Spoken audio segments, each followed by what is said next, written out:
दोस्तों, आज हम अर्ता चैनल के माध्यम से महाग्रंथ महाभारत के बारे में चर्चा करेंगे। जैसा कि महाग्रंथ महाभारत पंचम वेद कहा गया है, ये ग्रंथ भारत देश के मन प्राण में बसा हुआ है। ये भारत की राष्ट्रीय गाथा है। इस ग्रंथ में तत्कालीन भारत का समग्र इतिहास वर्णित है। यह ग्रंथ अपने आदर्श चरित्रों से मनुष्यों के जनजीवन को प्रभावित करता रहा। इसमें सैकड़ों पात्रों, स्थानों, घटनाओं तथा विचित्राओं व विडंबनाओं का वर्णन है। महाभारत की रचना मुनि वेदव्यास जी ने ही की थी। वेदव्यास की महाभारत को बेशक मौलिक माना जाता है, लेकिन कहते हैं कि वो 3 चरणों में लिखी गई है। पहले चरण में 8,800 श्लोक, दूसरे चरण में 24,000 और तीसरे चरण में 1,00,000 श्लोक लिखे गए। महाभारत में कई घटना, संबंध और ज्ञान विज्ञान के रहस्य छिपे हुए हैं। महाभारत का हर पात्र जीवंत है, चाहे वह कौरव, पांडव, कर्ण और कृष्ण हो या धृष्टद्युम्न, शल्य, शिखंडी और कृपाचार्य हो। महाभारत सिर्फ योद्धाओं की गाथाओं तक सीमित नहीं है। महाभारत से जुड़े शाप, वचन और आशीर्वाद में भी रहस्य छिपे हैं। आज से हजारों वर्ष पहले द्वापर युग में महाभारत का युद्ध हुआ था, और यह युद्ध साधारण युद्ध नहीं था, क्योंकि इसमें स्वयं विष्णु अवतार श्री कृष्ण सम्मिलित थे।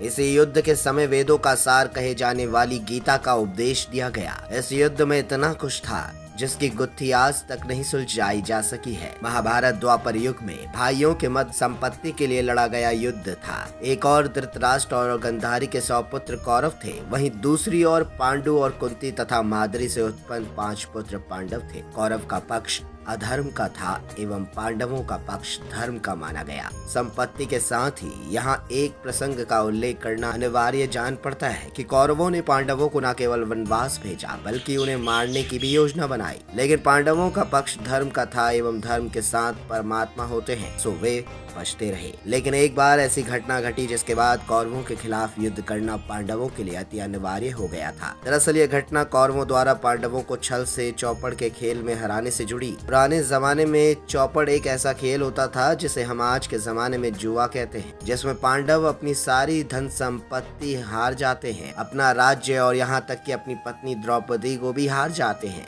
जिसके बाद कौरवों द्वारा बीच सभा में पांडवों की पत्नी द्रौपदी को निवस्त्र करने की घटना। तब द्रौपदी द्वारा पिछले जन्म में किए वस्त्र दान की वजह से पूर्ण परमेश्वर श्री कृष्ण द्वारा उनकी लाज बचाई गई। लेकिन फिर इसके बाद आरंभ हुई युद्ध की भूमिका एवं रचा गया इतिहास का सबसे बड़ा महायुद्ध महाभारत।